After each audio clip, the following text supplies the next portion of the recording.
夏天到了，天气越来越热。现代人有空调尚且害怕高温，那没有空调的古代人是如何活过一整个漫长夏日的呢？可能有人会问，古代是不是没有现代热啊？所以他们没有空调也没有关系。其实咱们熟悉的大诗人苏东坡先生，就是在从海南岛回京的路上中暑，死掉了。李清照的丈夫赵明诚为了夫人暑天赶路中暑，也死掉了。所以古代的酷暑势如猛虎，会吃人的。那古代人是不是对高温完全没有办法呢？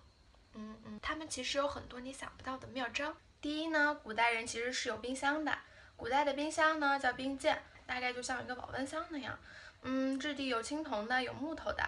原理呢就是外面一个大盒子，里面放上一圈冰块，中间有个小瓮，水果美酒呢就放在这个瓮里，食用的时候再拿出来，就是冰镇的啦。可能又有人会问了，冰从哪里来呀？问得好，你平常怎么不问电从哪里来呀？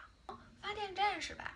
那古代的冰就是从发冰站来的呀，他们会在每年12月在冰封的河中凿取大块大块的冰，把它们全部储存在地窖里，到夏天的时候再拿出来用。朝廷还配备了管理冰库的专门官吏，叫伶人。想想这个伶人拿着朝廷的俸禄，冬天取冰，夏天发，那春秋干啥呢？感觉是一个蛮不错的职业吗？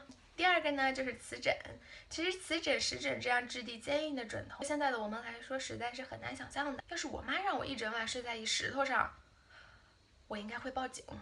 但在古代呢，瓷枕就是一种特别寻常且不会有人报警的事物了。那瓷枕是不是真的有消暑的功能呢？北宋还有个叫张磊的诗人，因为收到了一个别人送的石枕，开心的不知道如何是好，就写了一首诗。前几句是这样的：拱人作词清且坚，故人赠我消炎针，持之入室凉风生，脑寒发冷泥丸筋。说的呢就是朋友送了我一个瓷枕消暑，我把它拿进房间里都觉得开了空调，睡上去更是冷得我脑袋一惊。这浮夸的文风呀！但看一看这首诗的名字啊，谢皇诗事会避瓷枕，好像就明白什么了，大概这和收礼写卵文是一个路数吧。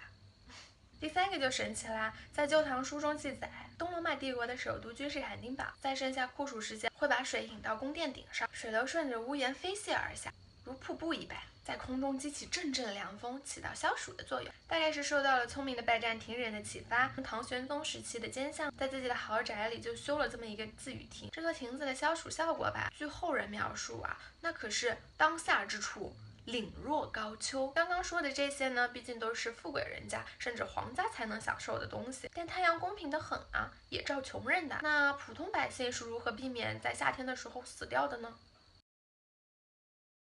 登高，那时候爬山可是不收门票的呀，有腿就行。地理怎么学的来着？每升高100米，气温下降0.6度。如果当时的气温是38度，1万除100乘0.6，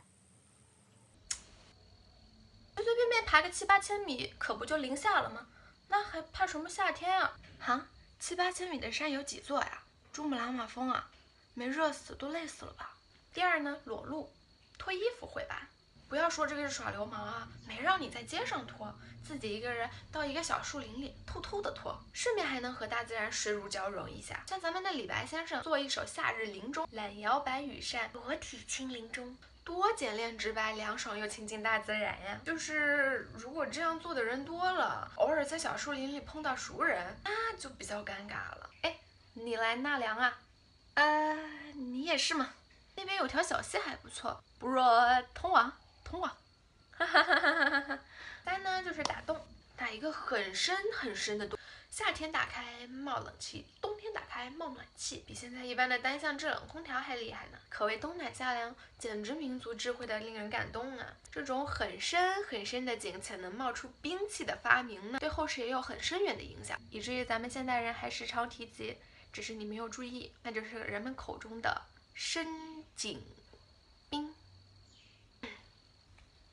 所以有钱人呢就冰鉴瓷枕自与功，普通人呢就登高脱衣打地洞。所以在没有空调的古代呢，人们就靠着智慧，还是可以安然度夏的。好啦，这期的内容就是这个样子，我是小豆蔻，下期见啦！